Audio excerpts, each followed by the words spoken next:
सहरा प्यार के पिटाई वाली घर से अच्छा मिलत नहीं के बाद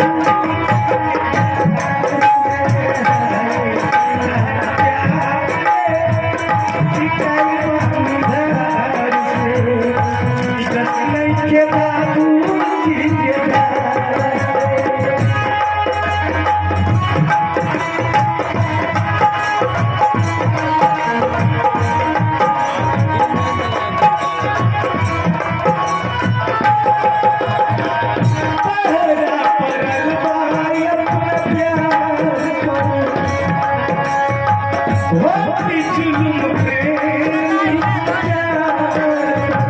जो बच्चा है सब कुछ दिखा दो बाबा। तेरे गम में जिया करेंगे, तेरे गम में जिया करेंगे। गम कम नहीं हुआ तो क्या करेंगे? याद रखना मेरे दोस्त, मुझे मर जाने की बात भी मैं यमराज की मोबाइल से तुझे मैसेज दिया करेंगे। अच्छा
एक राधा तो कबीर की उठे थे।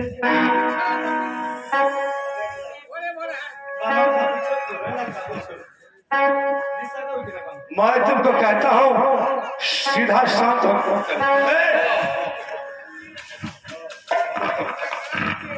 कम कपड़ा भी शरीर पर रखो।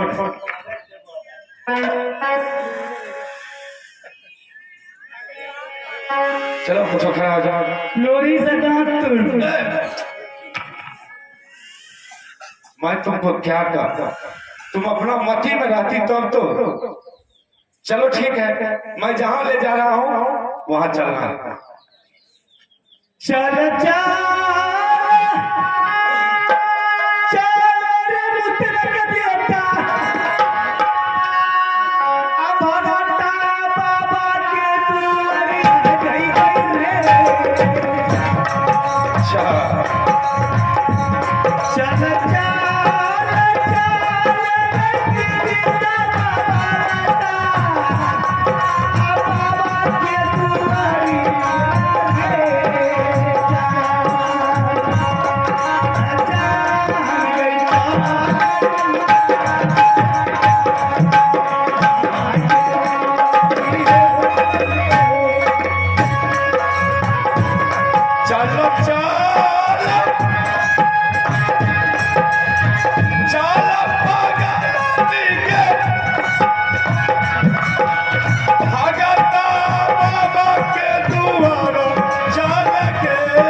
बाबा छिए यो हेलो यो भक्ता बाबा के छी अपन यार छिए यो एक मिनट से न हुआ गया अपन यार छिए भक्ता बाबा अरे ठीक है क्या छे रे हे बाबा। बाबा क्या ये लोग गोबर या की बात छे बाबा बोल अरे कोई सुख से थोड़े यहाँ लगने था की बात छे देखियो ने वो की देखबो रे हुलु हुलु करे छो हे अरे ना जो छप आई रो बाप तो बागे तो दरकाटी घोड़ी नहीं बनाई छे जे मैं आदमी छिए कोनो अरे क्या हमरा गोबर लेना बन गाँव निकलो रा गोबर कहाँ निकली अरे अपने गोबर की पहली भक्ति नहीं है भक्ति नहीं निकले गोबर प्रसाद है हमारे भक्ति नहीं छिए ना प्रसाद अब ला के लो या हे बाबा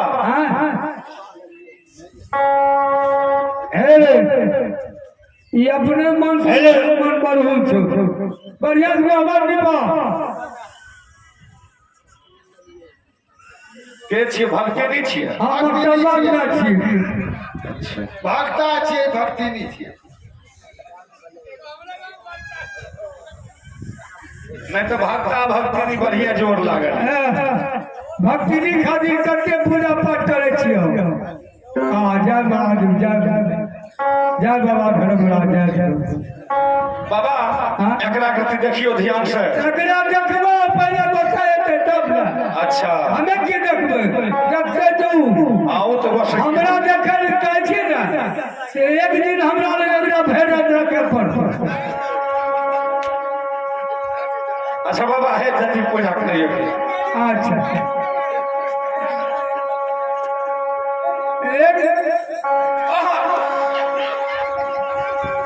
कोने बन के डॉक्टर के देता कि तो मुंह डाके फेंक के लै छै कलमत रवि हे के पे अच्छा हे पनिया अच्छा हम एकरा शांत करे छिए बुझलो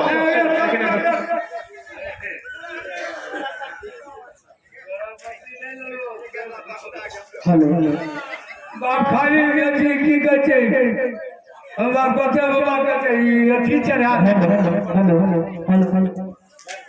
पनिया हां भगत का बेटू अच्छा ठीक है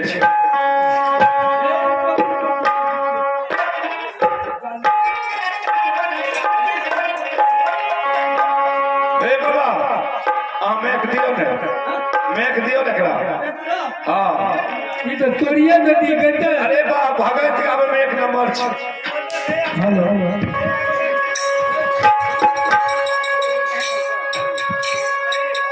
एके यो तोरा याद आइला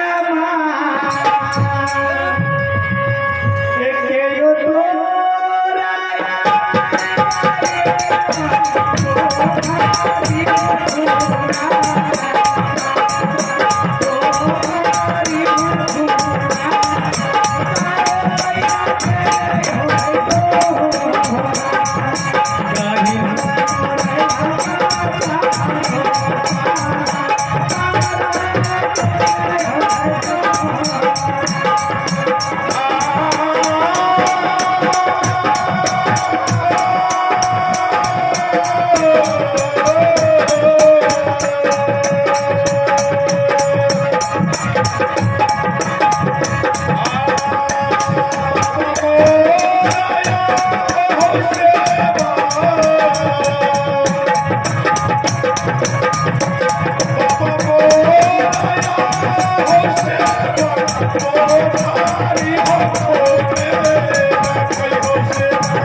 ए हो चलो भोज खा जब करो मिल रहा गया ए चलो भोज खा जब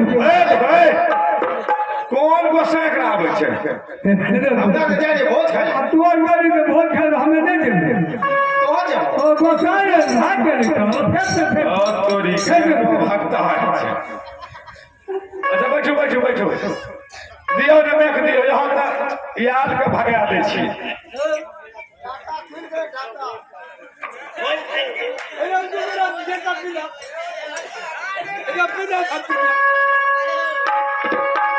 या सलाम करा से बनाओ या सलाम करा से बनाओ तो हमारी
की बात छौ चल चल माछ मारे है माछ मारे चल चल हम जा ए अहाँ भक्ता छियै भक्ता झोर छियै भक्ता ने पूरा शराब दे देबो रघु बाबा शराब चलता बिना चलते ना हम जेबै हमरा त माछ मार दे छी तो माछ अच्छा, ए। टेंशन मत छै बाबा एक रति ध्यान दियो एकरा पर एकरा पर देखियो की छै नहीं छै ए बाबा एकरा पर हमरा पूरा ध्यान छै लेकिन ई हमरा बाबा क्या लेबै के मन पर हो छो पीछे मन पर हो या सब कुल खानदान के नाश कर डाकनी छियो तोरा घर का डाकनी छियै हां तो लोग केना हेतै एकरा लोग हेतै जब अच्छा आप बैठो तो जगह पहले बैठो भैया सब देखत ए यो बाबा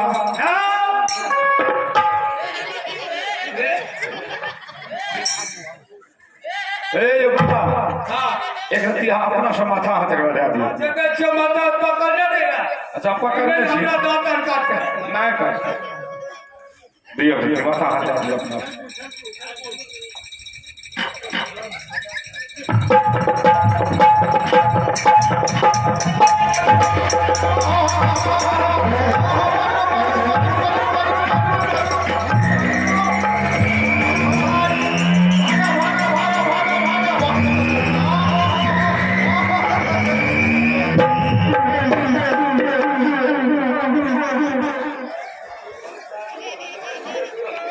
कपड़ा कम से कम संभाल के रखल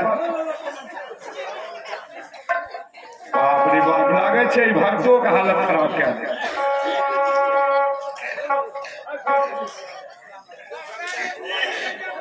अभी बाबा साहेब वाला नहीं है हे यो मास्टर साहब अभी जे छै ने ई भक्ता पनियार के नहीं एगो दाने वाला एकरा असलियत भक्ता लग ले जा पड़ता देखो देखो देख लिया तुम तो बहुत अच्छी तरह से दिखा दी हमरा के कुछ करतो रे हमें अपने अपने क्या दिया देखो इधर सुन पगली रे पागल कहे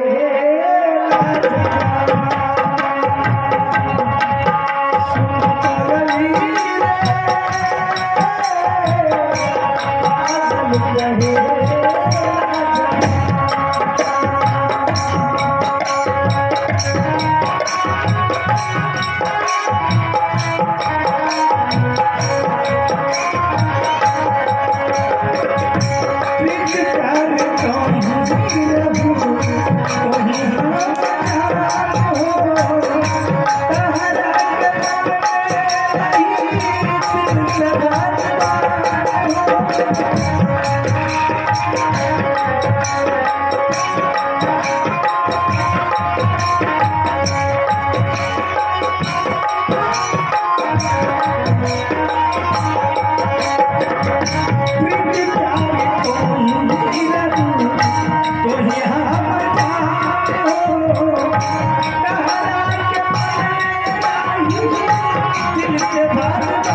अरे सबसे नहीं होगा, गुरु को मनाओ। चलो खड़ा हो जाओ। मारी नहीं।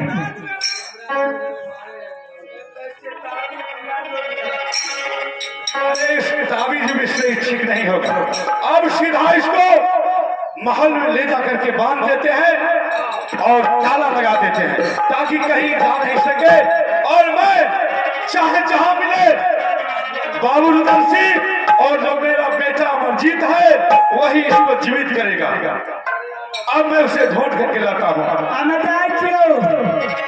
मियाँ चार टिंकू बाबा हजरत लगा। अरे तुम कहीं नहीं ठीक होगी। बढ़िया दादी कैसे टिंकू बाबा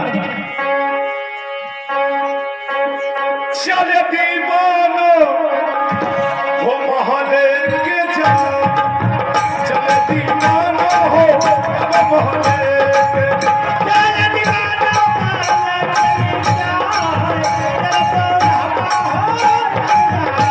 ए बात सुन लेंगे दुर्गा माई, ममता ही लगे अब बेटा पर। बात सुन लेंगे दुर्गा माई,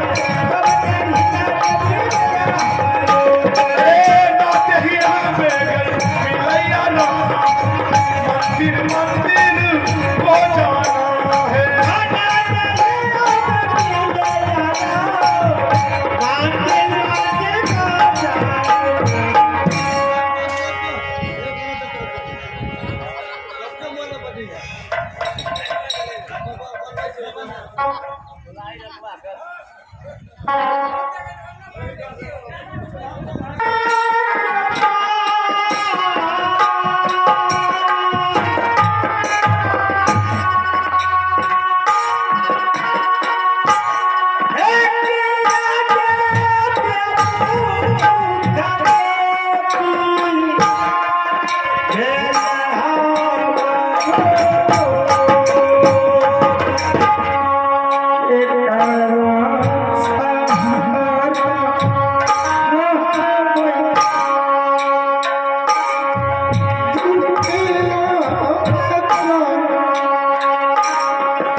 चिता में कूद करके अपना प्राण को त्याग देता हूँ।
जंगले में किया हो पराना दुर्बल हो अटे जैछा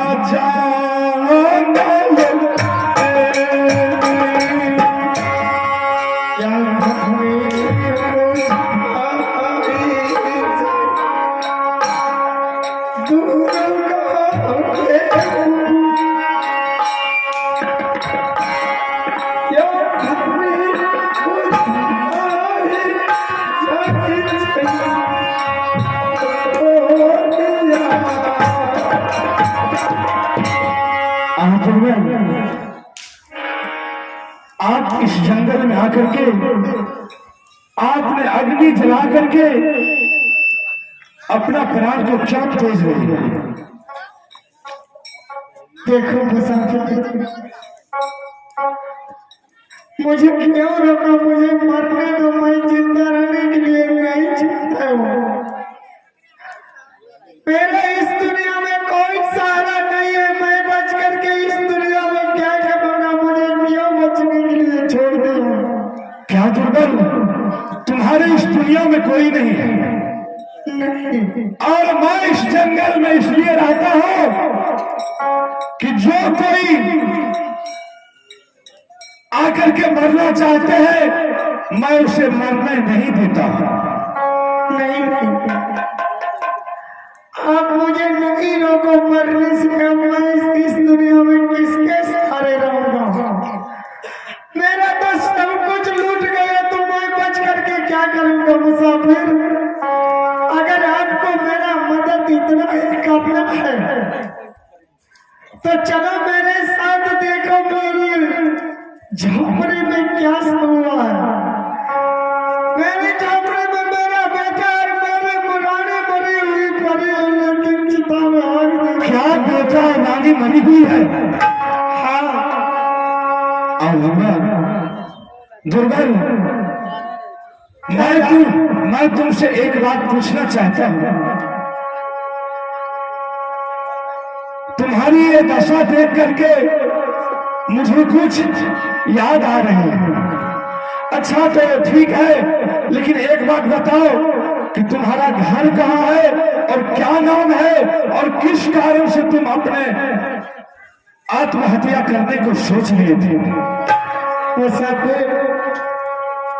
मैं अपना पता तो बाद में बतलूंगा, मैं अपना पता भी भूल चुका हूँ, इसलिए कि सबसे पहले आप अपना पता बताइए कि आप कहाँ का रहने वाले हैं।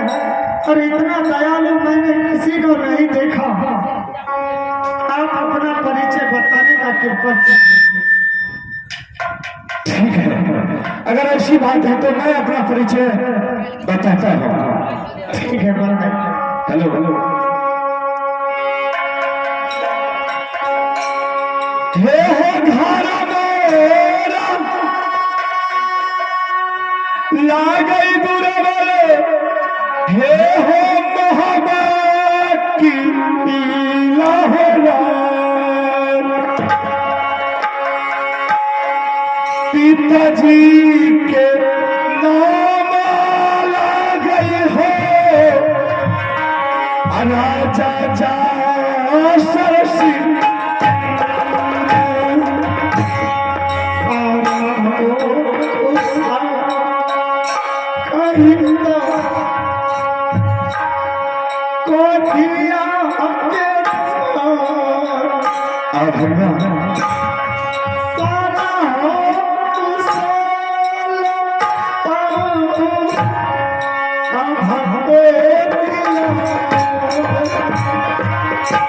देखो दुर्बल, मेरा घर बहना किला है और पिता का नाम राजा जासर सिंह और मेरा नाम आल्हा सिंह।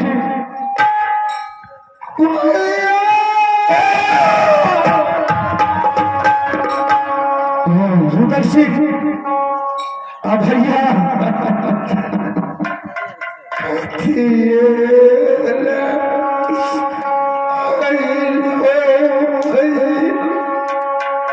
नहीं भैया मत रो भैया।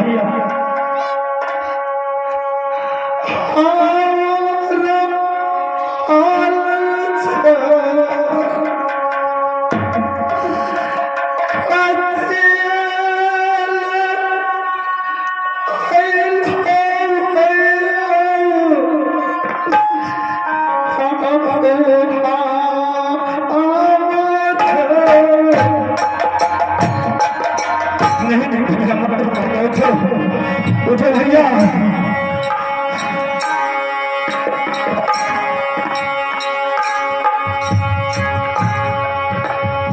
रुद्र सिंह, मैं तुम्हारी कारण तो पागल बन करके भटक रहा था। जिस दिन से तुम मोहम्मद की आवाज को छोड़ करके चला आया, पता नहीं मोहम्मद की आवाज में क्या क्या हुआ नहीं हुआ, मैं भी तुम्हारे पीछे और तुमको ढूंढने के लिए फिरता रहा। रुद्र सिंह, मैं तुम्हें पहले समझा रहा था, लेकिन तुम मेरा कहा एक नहीं माना।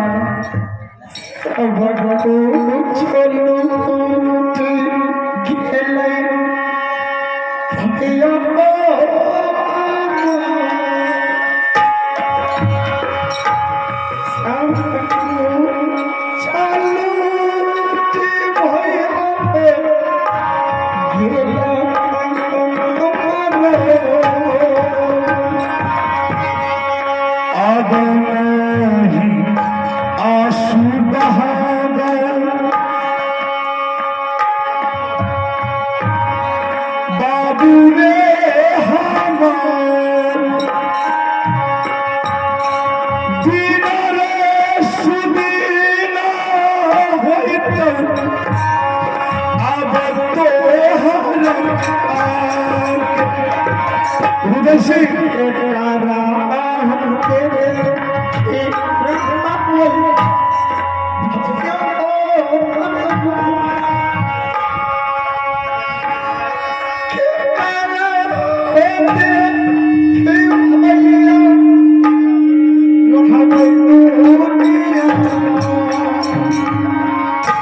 उधर से